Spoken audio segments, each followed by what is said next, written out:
You've seen the movie. You know the vibe. Parties on yachts, throwing dwarves at targets, a chimpanzee in a suit. Hollywood wants you to think Jordan Belfort was a criminal mastermind, like a financial James Bond. But he wasn't. He didn't hack into the mainframe.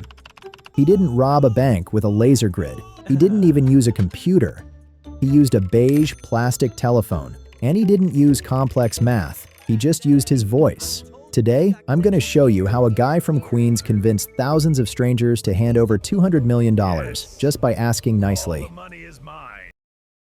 To understand the scam, you have to understand the motivation. Why did he break the law? Because he didn't want to get rich when he was old. He wanted it now. But the legitimate financial world isn't built for speed. It's built for safety. In the stock market, there are two types of stocks. First, you have blue chip stocks. Companies like IBM, Coca-Cola, or Disney. These are safe. They are reliable. They are like buying a brand new Honda Civic. It's not exciting, but it will get you to work. But here is the problem for a broker.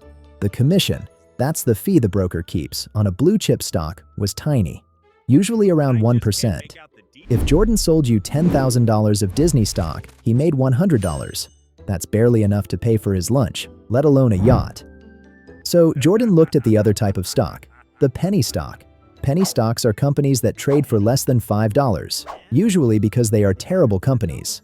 These aren't Honda Civics. These are unicycles with a flat tire. But the commission on penny stocks wasn't 1%. It was 50%. If Jordan sold you $10,000 of Trash Can Incorporated, he didn't keep $100.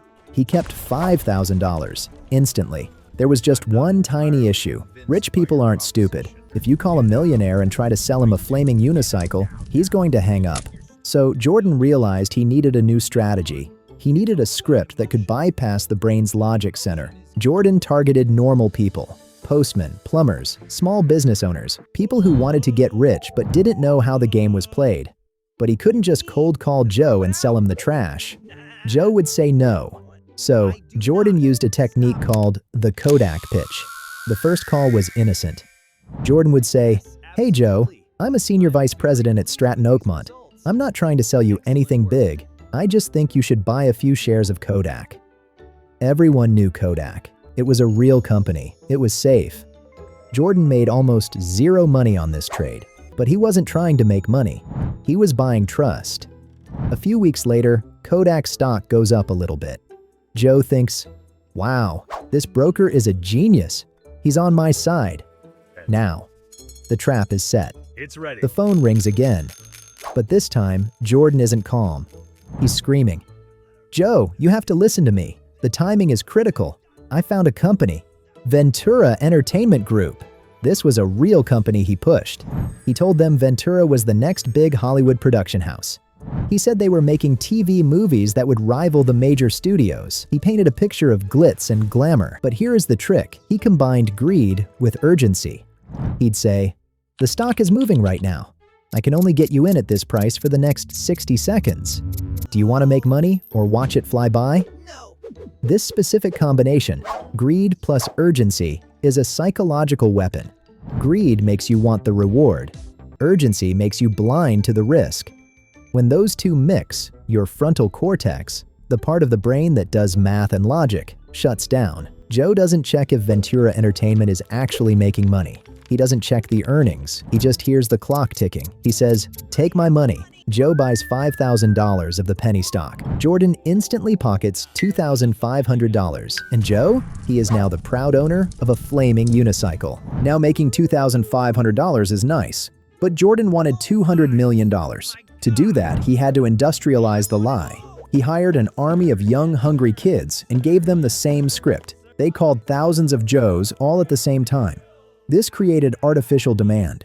Because everyone was buying Ventura at the exact same moment, the stock price shot up like a rocket. Joe checks the newspaper. He sees his stock has doubled. He calls Jordan. "Jordan, I'm rich. Should I sell?" This is the crucial moment. If Joe sells, the price drops. So Jordan lies again. "No, don't sell. We are going to the moon. Buy more." Joe holds. He even buys more. But while Joe is holding, Jordan is selling. See, Jordan and his friends secretly owned millions of shares of Ventura before they even started calling people. They bought them for pennies. Now that the Joes have pushed the price up, Jordan dumps everything. The market floods.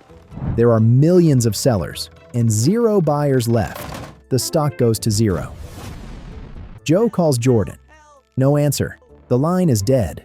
And money vanished, but it didn't disappear. It just moved. It went from Joe's retirement account straight into Jordan's pocket. Jordan Belfort stole $200 million not because he was a financial genius.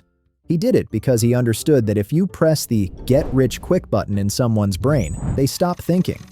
But here is the scary part. The beige telephone is gone. But the scam, it's bigger than ever. Today, the Boiler Room isn't an office on Long Island. It's a Discord server. It's a Telegram group. It's your TikTok For You page.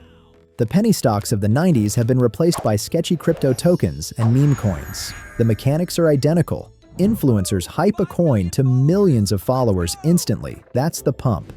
Then, once you buy in because of FOMO, the insider sell, that's the dump. The internet and social media have just poured gasoline on the fire. That deep human desire to get rich quick without working for it is easier to exploit now than it was in 1990. The movie ends, the credits roll, but the wolf is out of jail, and he's still selling things. There are 3 specific lies in the Wolf of Wall Street movie that were designed to trick you into liking him. And if you like him, he can still sell you things. In the next video, I'm going to break down those 3 lies so you don't become the next victim. Click subscribe, and I'll see you there.